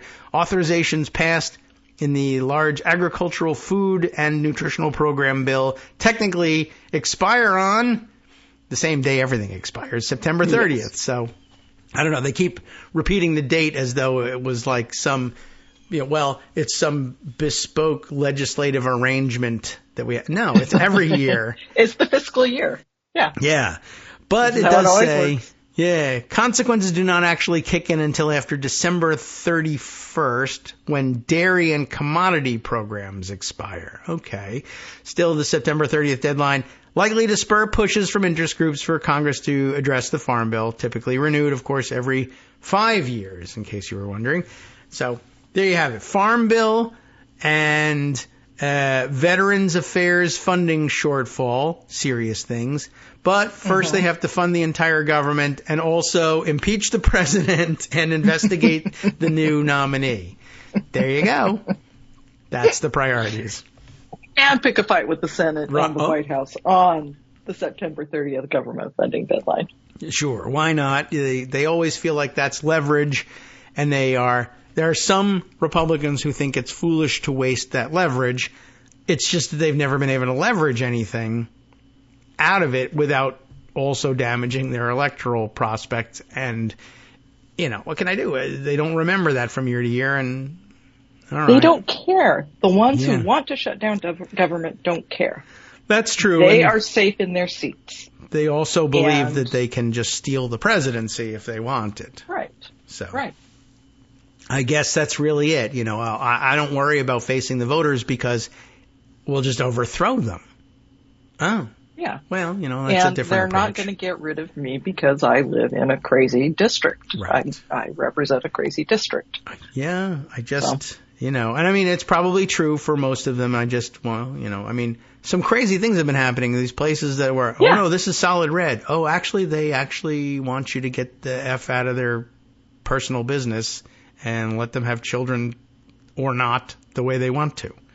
Oh, wow. So, solid red there's a few places, that will always be solid red, but it's questionable in a lot of others. So, which makes, okay. What happened at the end of last week over the weekend? What happened? Trump apparently is trying to get Marjorie Taylor Greene to, go ahead and say, let's shut down the government. Well, that should be an easy sell. Yeah. So Trump and MTG are saying, shut it down, shut it down, shut it down. Their demand is if the SAFE Act is not included, then they shut down. Okay. Of course, the Senate and the White House are not going to do that. So, first fight. But right now, Johnson, according to Jake Sherman at Punchbowl, is looking at passing a stopgap funding bill next week that keeps government funded until March 2025, which is what the Freedom Caucus wants. Yes. They want it to go into 2025 so that potentially it's Trump getting to set the spending for 2025 rather than Biden. Yes. And in the Hill article, they credulously report that as, well, we don't want poor President Trump to be distracted by a spending fight in his first months in office. After all, no, he's going to be a dictator on day one, so he's not going to be distracted. But we don't want him to feel bad about being a dictator, I guess. And we'll handle the finances later so that you can be a dictator for now, as opposed to, well, you see, if you just kick the can to there and there's no budget, then and you then say, all right, we're going to be responding to President Trump. And of course, they also believe a Republican majority in both the House and the Senate will rewrite the budget. Even though if you're a dictator, who cares what the budget is? But okay. Right. But the Johnson's going into this saying, okay, I'll go along with them. Yeah. Means that it's going to be an ugly month. Yeah.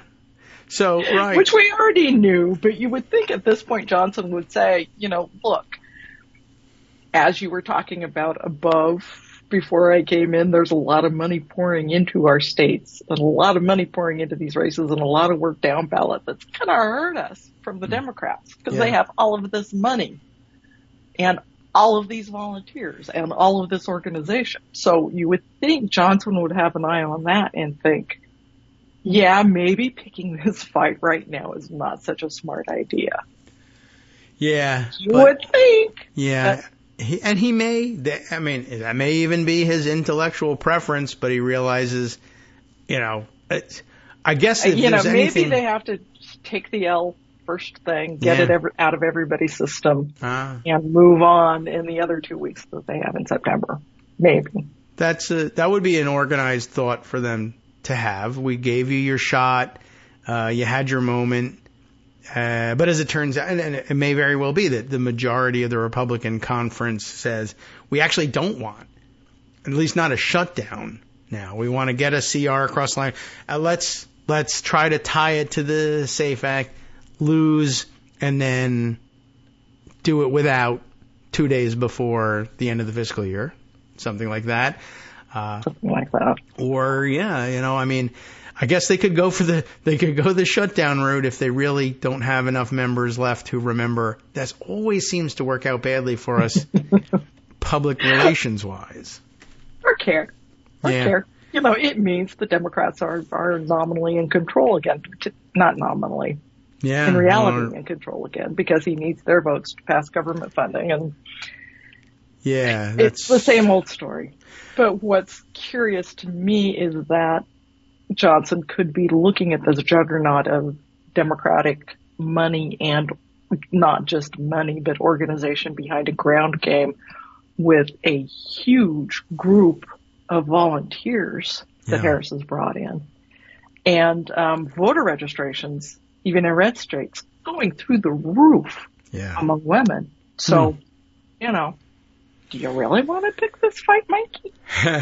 I mean, no, probably not. Although I wonder how many Republicans think, well, the reason we would insist on attaching the SAFE Act is because, all of these people's registrations should be challenged. But I mean, this thing won't be effective. It's not like they'll vote for it. I voted for it yesterday. How come it's not happening? It won't be effective because it's already federal law. No, there's that too. But any of the things that they thought might be new or piling on, you're not going. It's not going to be something you can intimidate people with right away, anyway. And to the extent that there's anything in it at all, well, you can't. They indulge in this fantasy that they're non-citizens voting left and right, and they are not. They are not, and nobody is telling them they can either. So. Yeah. All right. Well, I guess they have to make a show of it's election. That's enough for a lot of Republicans. It's election time, and you did an election-related bill about voting. So, in my mind, that's you taking care of the problem, even though nothing changed, and even if it had changed something, it wouldn't be effective until the next election anyway. But we don't deal in that. No. So, all right. That's reality. They don't do reality. Oh, no. Please. Well, the House is figuring out all of that. I mean, obviously, they're going to have to be negotiating with the Senate as this stuff is going on. But the negotiations on what apparently Johnson wants to present the Senate, are going to be short because it'll just be no. Yeah, all right. But because funding bills have to originate in the House, the Senate has to wait around for the House to figure out what it's going to do on funding. And they can do things potentially like put their bills on IVF protection and having IVF paid for by private health insurance or the federal government back on the floor. Okay.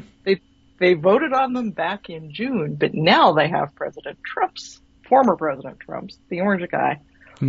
They have his support for those bills. Yes, unless he changes his mind and put them back on the says floor. no. They may or may not. I don't know. But, we don't know what they'll do with it, and we don't know what Trump will do with it either. You supported this. We're putting on the floor in support of your position. I didn't mean what? No. Or yes, I support it, but I hate you, so no. Yes, he may just. That would be it. Yeah, I mean, that's But essentially you've got what he somebody has to like do. Tom Cotton, I just saw saying, I think it was on Sunday, maybe it was yesterday. Yeah, I don't think this is a terrible idea with IVF. He's really sticking his neck out there. And a lot of neck to stick out. There's nothing else he does, and it's certainly nothing better. So yeah, there'll be a little bit of opportunity for, Senate Democrats, like I said, they're in a holding pattern waiting for something acceptable to show up, and maybe nothing will, so they have time to put that stuff on the floor. We're not wasting time. We're waiting for House originated bills, and that's your job. Maybe you've read the Constitution at some point, maybe not, but it is in there. So if you ask us to show us where it's written in the Constitution, I can. And all right, so instead they wait around. They can do the IVF bills. What is happening with? You say you've got. Well, I guess your latest is the published pieces is Harris takes abortion fight where it hurts. Trump, Florida. I'm not certain I am up to speed on. Florida's having abortion is directly on the ballot in Florida. Is that right? Yes. In what form? What are they doing? Right now in Florida, the 6-week ban is in effect, which essentially is a total ban. Mm-hmm. Okay. Because who at 6 weeks knows they're pregnant? Very few people. Right. So we've got the total ban now in Florida. Trump has said, I think 6 weeks is too short. This is the whole confusion he created last week when he said, I'm confused. Maybe he was going to vote on the constitutional amendment to guarantee rights because he thought 6 weeks was too short, and he told them so, and they didn't go with him. Oh. Whether any of that is true, whether he really told them that 6 weeks was too short and they should lengthen it, whether he was paying any attention at all to what the legislature was doing is doubtful. But so he's now. So last week he said that's too short. Okay. That possibly he was open to voting for the constitutional amendment that would guarantee abortion rights, which had everybody all in a worry on his side. Yeah. So he finally had to come out and tell the Moms for Liberty that no, he's going to be voting against this.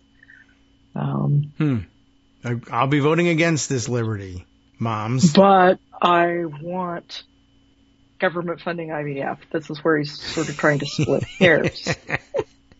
Whereas, the Moms for Liberty crowd and his vice presidential nominee, by the way, think IVF is essentially abortion because it creates these embryos that are going to be destroyed, and they're very much opposed to it. Aha. And yet, but have we ever gotten to the bottom of this weird, the other weird thing where people were being photographed around Trump rallies or J.D. Vance appearances with the cups labeled with his face? Did you see that? I did not see that. Oh my goodness. I don't know how to describe this to you, Joan. Maybe it's better that I don't. But there was a brief moment, and people were puzzled over whether or not they were genuinely doing this organically or whether there was some sort of Democratic prank afoot. But they were out at Trump rallies being photographed with all their Trump gear, holding essentially specimen cups with a little label on it that said the J.D. Vance Full Family Kit. And these specimen cups were ones that such as one might find at a fertility clinic, let's say. And they were not empty. And no one knows what the hell it was. But they were running around saying, this was like, I'm so supportive of J.D. Vance's natalism and anti-abortion standards, etc. Somehow I want to be photographed with this thing.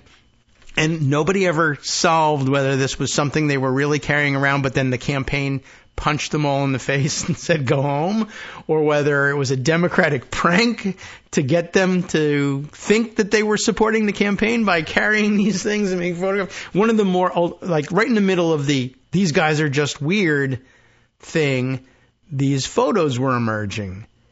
And I mean, it's definitely weird. It's definitely weird. I'm looking at Snopes, and apparently Snopes doesn't know necessarily where it Yeah. came from. Right. Yeah. I don't think we're at the bottom of this thing, although they certainly were scraping bottom there.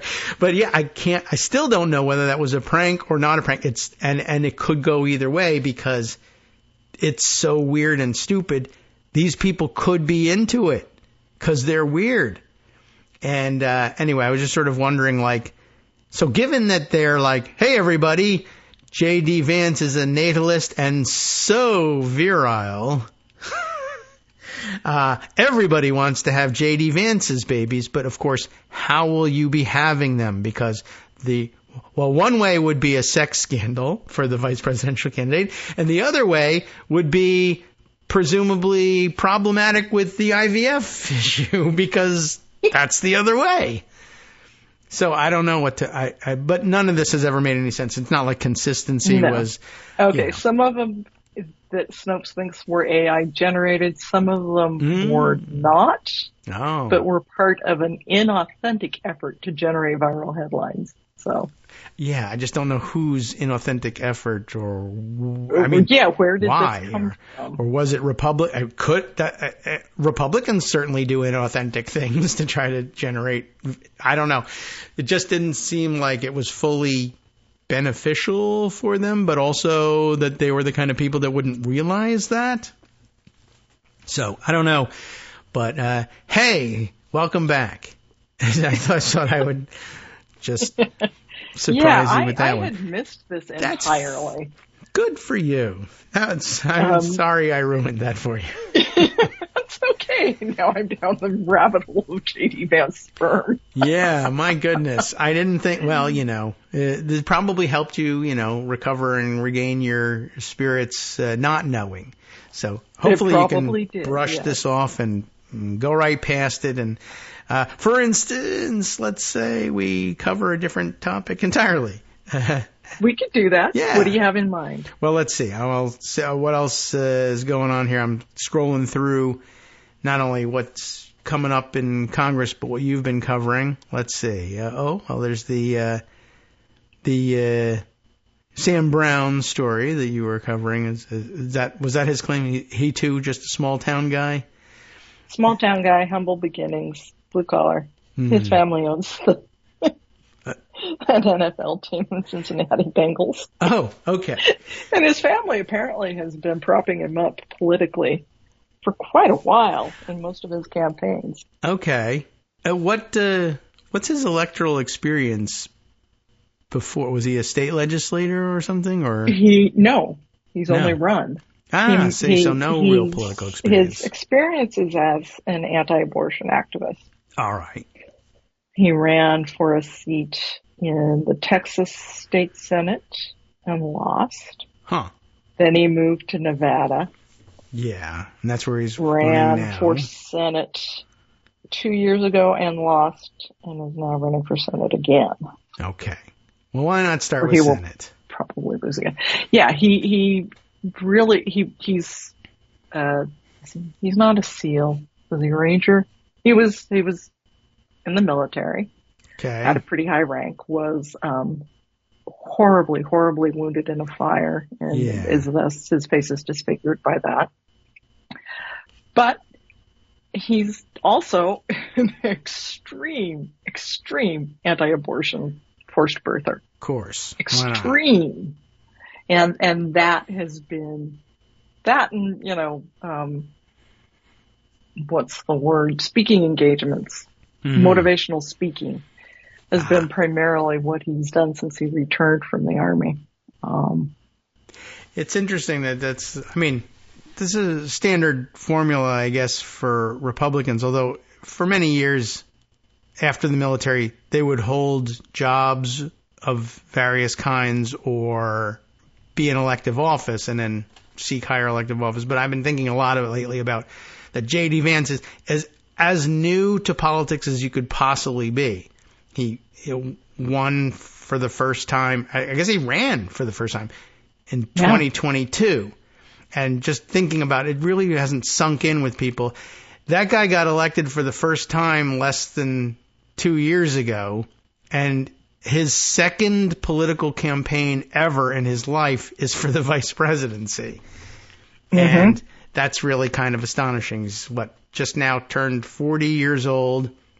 And, I mean, graduated from high school, went into the military, which a lot of people do, although, a little weird to see him with the stolen valor thing for Tim Walz when he was, a military journalist attached to the Marine aviation wing, and he's not a pilot, so there was never any chance. That's why you choose that assignment. I'm not a pilot, not going into combat. Not only that, he was not in a combat role. But I'm not going to be near combat either because I am a military journalist for this wing.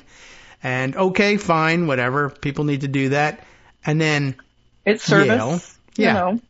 Right, use the GI Bill as it's meant to be done, and you don't denigrate anybody's service. That works for both sides. Right, sure. You're not supposed to do that for anybody else, and military journalists gotta have them, so we have them, and he did it, and I didn't, so there you go.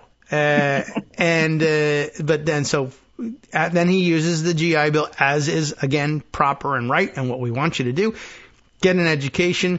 Goes to college, does fantastically by all accounts, off to Yale for law school, 2 years in private practice, or I guess, he's a clerkship with a federal judge, 2 years in private practice at a white shoe firm, and then venture capitalism,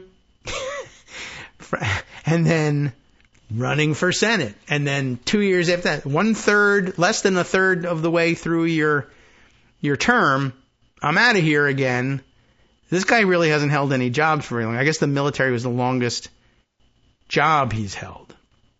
Mm-hmm. And I don't know. I'm just astonished by this guy. I've never won anything before in my life. I'm a motivational speaker. I ran for Senate. They said, no way. Get the hell out of here. Well, maybe they didn't hear me. So I moved to Nevada to run for federal Senate. Yeah, right. Oh, that too. My family owns the Cincinnati Bengals. Cincinnati, that's Nevada? Cincinnati, Nevada? No, Ohio. Okay. But you're not running for Senate in Ohio because the other guy who's never done anything is the senator from Ohio right now. But then there's a Democrat up for re-election. Where did you leave Ohio? Well, I went to Texas because Texas loves people like me who've never done anything but want to be senators. No, they don't.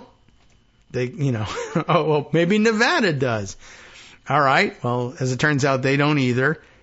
And okay. So whatever. I don't know. It's just a weird pattern they have. I guess they always think, Republicans love outsider candidates, I guess is their thinking. Republicans love self-funding outside candidates. That's what it is. Yeah, we can't raise any money for these people because they're extremists and weirdos, and there's only so much evangelical money to go around, maybe. All right. Although there's an awful lot of billionaires, but they get tired of funding everybody. Yeah. All right. I don't know. I just found him weird. But just one of another story, major theme of the election for these guys is they just keep finding weird people who have no connection to anybody or anything or even where they're running. Right. And they can't figure out why no one likes them. If they can self-fund, and if Trump likes them, that's all they need. I guess that's McConnell identified it in 2022. They had a serious problem with candidate quality, and they went back out and did the same thing again. Well, maybe and in Pennsylvania again. They had a real hard time. You would have thought they had learned with Dr. Oz. No, I guess not. They went out and found McCormick, who actually lives in Connecticut. That's another thing. It's nice that everybody's so mobile and all, and I love them living in different parts of the country. They have Huffy, who actually lives in California. This is crazy. Why can't they find people who live in these places? I don't know. That's very odd. All right, so anti-abortion extremists running in Nevada, where no one's concerned about, abortion, I'm sure. It's on the ballot in Nevada too. Yeah, right. Hey, you can get married in 10 seconds in Las Vegas, but I'm sure nobody's got any plans to undo those things. Or in need of an emergency reproductive health care. But because, we can't have no-fault divorce anymore. Oh, right. That too. That's a J.D. Vance platform as well. Yeah. I don't understand where this guy, I don't understand anything about him, but him and the I'm a natalist and what, we got to have more babies. They've got 3, which is, that's the most normal thing about them, family size. Yes. But I don't know. This is the second natalist I've run into who says, I plan to have 11,000 children, but I have only 3 at the moment, which that's one more than me. And I don't have any ideological program dictating any of this. But anyway, okay. Well, we got things to watch. Congress coming back and the election season rolling on. And I guess we just have to see how the crazy unfolds. And it's going to be an interesting month. Yeah. There's going to be a lot of investigations and people who are too busy to do any legislating. Because Walz got married or engaged in China. He got engaged in China. Is that where we are now on that one? Yes, that's where I guess so. They're into everything, trying to come up with something on Tim Walz, who just apparently, he's just a popular guy and people just don't really want to stand for this, but they'll investigate him. All right. Well, we'll find out lots of things that we like and are endearing to us in all likelihood in the course of this investigation, and then check in with you again next week as the clock ticks down towards the possibility of government shutdown. We're back in that mode. And towards the election. We can't avoid it. We joke about it all year until we get here, and then it's not funny anymore. All right. We'll laugh about it anyway. Check in with you next week. Hope Alrighty. So. All right. Take care, Joan.